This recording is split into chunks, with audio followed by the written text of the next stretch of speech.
Good morning students, welcome to mathematics class, जहाँ पे 11th standard के लेक्चर्स है आज ऑनलाइन। और यहाँ पे हम लोग आगे का जो चैप्टर नंबर 2 है रिलेशंस एंड फंक्शंस वो देखने वाले हैं। उसमें सबसे पहले हमने सेट्स देखा था यूनिट नंबर 1। अब आज हम रिलेशंस एंड फंक्शंस देखेंगे। रिलेशंस एंड फंक्शंस में सबसे पहला टॉपिक और जो इम्पोर्टेंट कहलाएगा पूरे यूनिट के लिए वो है Cartesian product of sets. Set हमें पता है कि क्या है। जब भी कोई बंच की बात की जाए या ग्रुप की बात की जाए तो कैपिटल लेटर से सेट जो है उसको हम डिनोट करते हैं, राइट। यहाँ पे क्या करना है, कार्टेशियन प्रोडक्ट करना है वही सेट्स का जो यूनिट 1 में हम लोग पढ़ चुके हैं, राइट। जैसे कि हम लोग अभी यहाँ पे देखें तो सेट ए है और सेट बी है, राइट। तो सेट ए के अंदर दो कलर्स के नाम दिए हैं, रेड एंड ब्लू, और बी के अंदर अल्फाबेट्स दिए हैं। ये जो है ये कैपिटल दिए जाएंगे और अंदर के जो मेंबर्स है उसके एलिमेंट्स है वो स्मॉल लेटर से डिनोट करते हैं। यहाँ पे दो कलर्स के नाम दिए हैं, रेड एंड ब्लू, और यहाँ पे बी जो है उसके अंदर small b, small c and small s के तौर पे यहाँ पे एलिमेंट्स जो है वो दिए गए हैं। अब यहाँ पे क्या करना है, इन दोनों का अगर कार्टेशियन प्रोडक्ट करना हो मुझे दोनों सेट्स का, तो मैं क्या करूँगी, ए इंटू बी। प्रोडक्ट हमें पता है मल्टीप्लीकेशन का एक फॉर्म होता है। कार्टेशियन प्रोडक्ट के अंदर a इंटू बी करेंगे तो हमें क्या करना है, फर्स्ट जो है एलिमेंट a सेट का उसको b एलिमेंट जो है b सेट का फर्स्ट एलिमेंट उसके साथ मल्टीप्लिकेशन में, तो रेड b फिर रेड कहाँ जाएगा c और रेड का मल्टीप्लिकेशन s के साथ। वैसे ही अगर प्रोडक्ट करना है तो फर्स्ट एलिमेंट का किया, वैसे ही सेकेंड एलिमेंट का भी करना है। कैसे करेंगे, ब्लू b ब्लू सी और ब्लू एस। पर ध्यान करना है, हमें पता है कि जब भी प्रोडक्ट कर या कोई भी डिजिट्स हमें लिखना हो तो कॉमा से हम लोग इससे ब्रैकेट के अंदर कॉमा से हम डिनोट करेंगे। तो ये तो बेसिक फॉर्म था कि कार्टेशियन प्रोडक्ट आपका किस प्रकार से रहेगा, राइट। आज हम स्टार्ट करेंगे डायरेक्ट एग्जाम्पल 1 से। ओके, कैसे करते हैं सॉल्व, चलो आइए देखते हैं।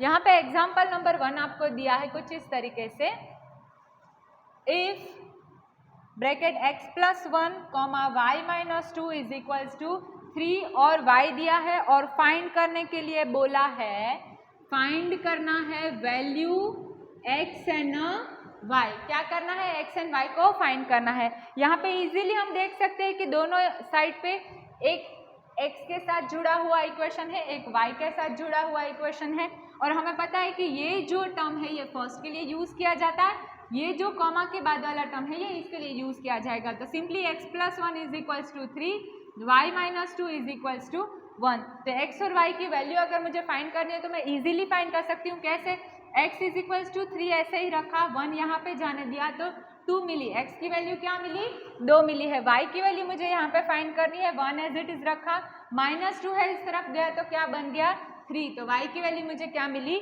3। x इज इक्वल्स टू हमें मिल रहा है x इज इक्वल्स टू 2 और y इज इक्वल्स टू 3 हमें मिला। ये हमारा एग्जाम्पल नंबर 1 रहा। एग्जाम्पल नंबर 2 जो है कुछ इस तरीके से दिया है। एग्जाम्पल नंबर 2 हमें कुछ इस तरह से दिया है, P सेट दिया है जिसके अंदर A B C लिखा हुआ है, एंड Q सेट दिया है जिसके अंदर R लिखा हुआ है, और हमें यहाँ पे कंडीशन प्रूफ करनी है। क्या कंडीशन है, from the set P into Q and Q into P दोनों का रिलेशन कैसा बनेगा, या दोनों इक्वल टू है या नॉट इक्वल्स टू, वो हमें यहाँ पे दिखाना है। तो यहाँ पे एग्जाम्पल में बोला ही है कि are this two products equal है या नहीं, वो हमें दिखाना है। कैसे करेंगे, A P इंटू क्यू करेंगे। तो पहली चीज बहुत ही सिंपल तरीके से करेंगे, क्या करेंगे, फर्स्ट एलिमेंट R के साथ तो A R, फिर B R, फिर सी आर, राइट। ये हमारा P इंटू क्यू हुआ। अब Q इंटू P जब भी करेंगे देखना है इज इक्वल्स टू है या नहीं, तो क्या किया जाएगा, R, अब उल्टा होगा, Q से P तक जाएंगे, R into A, R comma B, R comma C।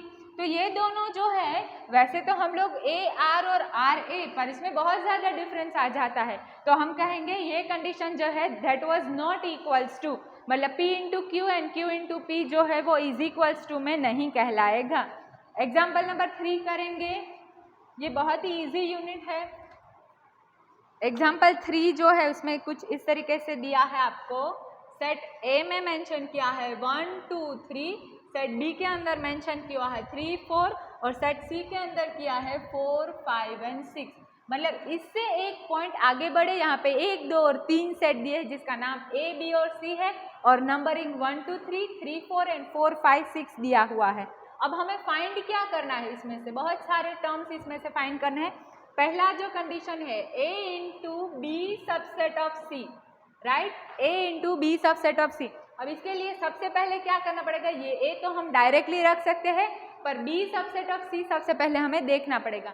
B subset of C का मतलब क्या है कि B और C में क्या क्या सबसेट, मतलब क्या क्या कॉमन चीज़ें हैं वो हमें यहाँ पे देखनी पड़ेगी। तो सबसे पहले यहाँ पे क्या करेंगे हम लोग, B सबसेट फाइंड करने के लिए हमें पता है B और C दोनों में से कॉमन क्या है, यहाँ पे 3 4 है, यहाँ पे 4 5 6 है, तो कॉमन क्या है 4, तो B सबसेट ऑफ C क्या मिला 4 और A की वैल्यू क्या है 1 2 3, तो मैं क्या लिखूंगी 1 2 3 मल्टीप्लीकेशन विथ 4 हुआ ये। अब मुझे इन दोनों का प्रोडक्ट करना है, वहाँ जैसे किया था first term with this, second term with this and third term with this. तो 1 4 ब्रैकेट क्लोज, 2 4 ब्रैकेट क्लोज, 3 4। तो इस तरीके से हमें फर्स्ट टर्म मिला A multiplication with a bracket of B subset of C। वैसे ही एक और दिखा देती हूँ आपको, क्या है A into B subset of A into C। अब आपको फोकस कहाँ पे करना है,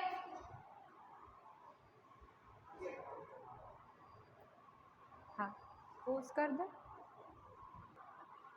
ओके, यहाँ पे अब क्या करना है A इंटू बी और A इंटू सी पहले करना पड़ेगा, फिर हम देखेंगे कि उन दोनों में से कॉमन चीज़ें कौन सी है, मतलब सबसेट कौन सा है, राइट। अब यहाँ पे A इंटू बी करने के लिए मुझे A और B सबसे पहले लिखना पड़ेगा। तो पहली कंडीशन A इंटू बी की जगह पे मैं इनकी वैल्यूज डालूंगी जो है 1 2 3 और B क्या है हमारे पास 3 एंड 4। अब क्या करना पड़ेगा, हमने पहले उसी टर्म्स में देख लिया है कि ये फर्स्ट 3 के साथ जाएगा तो 1 3, फिर ये 1 4 के साथ भी होगा।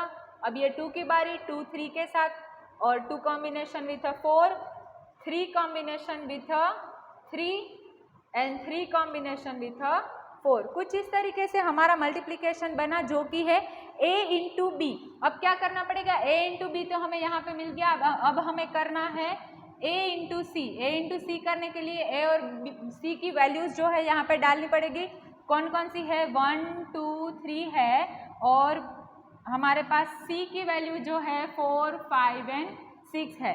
तो अब क्या करेंगे, यहाँ से 1 4 इस तरीके से, फिर 1 5, फिर 1 6, फिर 2 4 2 5 2 6।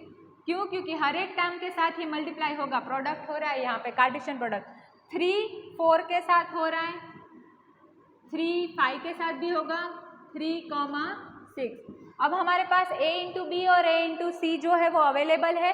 अब हमें देखना है कि इन दोनों में से कॉमन कौन कौन से ब्रैकेट्स मिल रहे हैं। तो 1 3 क्या इस पूरे के अंदर है, नहीं है। 1 4 है, हाँ यहाँ पे है और यहाँ पे भी है। तो एक टर्म हमारा क्या होगा 1 4। 2 3 है यहाँ पे, नहीं है क्योंकि यहाँ पे 3 है ही नहीं, तो 2 3 नहीं, 2 4 है। इसके अंदर पूरा चेकआउट करो, हाँ यहाँ पे मुझे दिख रहा है, तो ये भी ब्रैकेट हम लिख देंगे 2 4। 3 3 है, 3 4 है, 3 5 है, 3 6, तो 3 3 नहीं है, 3 4 है, हाँ यहाँ पे इजीली दिख रहा है। मतलब 1 4 2 4 और 3 4 जो है यहाँ पे दिया गया है। तो इसका मतलब A इंटू बी और उसका A इंटू सी दोनों की वैल्यूज फाइंड की, उसमें से जो भी कॉमन है ये इसका आंसर रहेगा। तो सेकेंड टर्म हमने कुछ इस तरीके से किया है।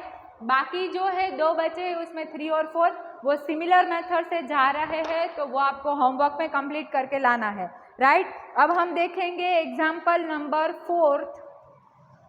एग्जाम्पल नंबर 4 जो है वो पूरा का पूरा एकदम इजी फॉर्मेट में है। चलो देख लेते हैं जल्दी से। ओके, एग्जाम्पल नंबर 4 में क्या दिया है, P की एक वैल्यू दी है सेट P की, जिसके अंदर 1 and 2 लिखा हुआ है, राइट। और दिया है कि ये इसका जो है from the set P into P into P। तो अब यहाँ पे एक ही सेट दिया है P और P का क्यूब किया है, या तो P को 3 बार मल्टीप्लाई किया है P into P into P। तो अब मुझे इसको सॉल्व करने के लिए सबसे पहले क्या करना पड़ेगा, P इंटू P के फॉर्म में ये तीनों बार वही ब्रैकेट लिखना है, वैल्यूज वही है हमारे पास 1, 2, 1, 2, क्योंकि P की वैल्यू तो सेम ही रहेगी, 3 बार हो यहाँ 4 बार कर दे 6 बार कर दे, वैल्यूज जो है वो उसकी सिमिलर रहेगी। अब हमें क्या करना है, यहाँ पे हमें पता है कि जब भी ऐसी कंडीशन आ जाए तो हमें, जैसे हम फर्स्ट टर्म के साथ फर्स्ट टर्म करते थे, यहाँ पे 1, 2 और 3 है तो तीनों एक साथ लिखना है। कैसे लिखेंगे, ऐसे 1, 1, क्योंकि ये 1 इसके साथ भी होगा प्रोडक्ट और इस 1 के साथ भी प्रोडक्ट होगा। वैसे ही अगर ये 1 ये हर एक टर्म के साथ हम कैलकुलेट करेंगे टर्न बाय टर्न, तो 1 फिर ये 1 के साथ और फिर ये सेकेंड टर्म के साथ, तो 1, 1, 2 किया जाएगा। उसके बाद क्या करेंगे, अब ये दोनों टर्म, ये तो 2 बार इसके साथ आ गया, अब ये फर्स्ट टर्म जो है ये सेकेंड के साथ होगा, राइट। तो हम लिखेंगे 1, 2, और ये बाद में फर्स्ट के साथ होगा, राइट। इसका मतलब क्या है कि जब आपके पास 2 टर्म है, पहले के साथ आप स्टार्ट करते हो तो इसको थर्ड के पहले के साथ, थर्ड के दूसरे के साथ, फिर फर्स्ट को ही कंसिडर करना है, सेकेंड एलिमेंट को, सेकेंड का फर्स्ट और सेकेंड का सेकेंड। तो अब सेकेंड जो आएगा वो क्या आएगा 1, 2, 2। फिर क्या आएगा, अब ये फर्स्ट तो पूरा कर लिया, अब सेकेंड से स्टार्ट करते हैं। सेकेंड पहले किसके साथ अटैच होगा, पहले टर्म के साथ, और यहाँ पे भी पहले टर्म के साथ, तो 2, 1, 1 बनेगा। अब ये 2, 1, 1 बन गया, अब 2, 1 और ये दूसरे एलिमेंट के साथ मतलब 2, तो 2, 1, 2। अब ये 2 जो है 1 के साथ पूरा कर लिया, ये दोनों भी आ गया। अब कहाँ से स्टार्ट करेंगे, 2 के साथ, तो 2, 2, 1, 2, 2, 1। अब ये 2 2 के साथ भी आएगा और इसके 2 के साथ भी आएगा, तो 2, 2, 2। ज़्यादा डिफिकल्ट नहीं है, प्रायोरिटी सेट करनी है, पहले ये टर्म,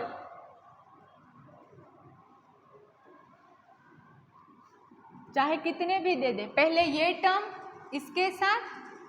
इसके साथ वही रिपीटेशन ये और दूसरे टर्म के साथ, इसका काम तमाम हो गया। अब सेकेंड की बारी है, ये 1, 2 के साथ, ये 1 के साथ, ये 1 हो गया, उसके बाद ये 2 वाला पहले लेंगे, तो ये 1, 2 और फिर 2 के साथ, इसी प्रोसेस से हमें चलना है, राइट।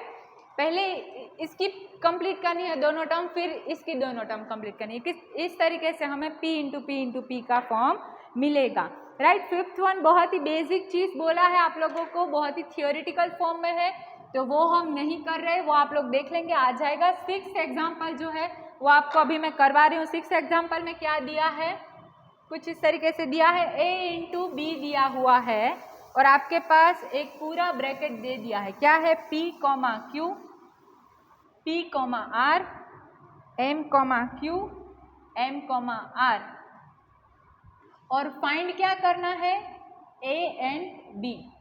क्या फाइंड करना है आपको, A और B की वैल्यूज़ यहाँ पे फाइंड करनी है।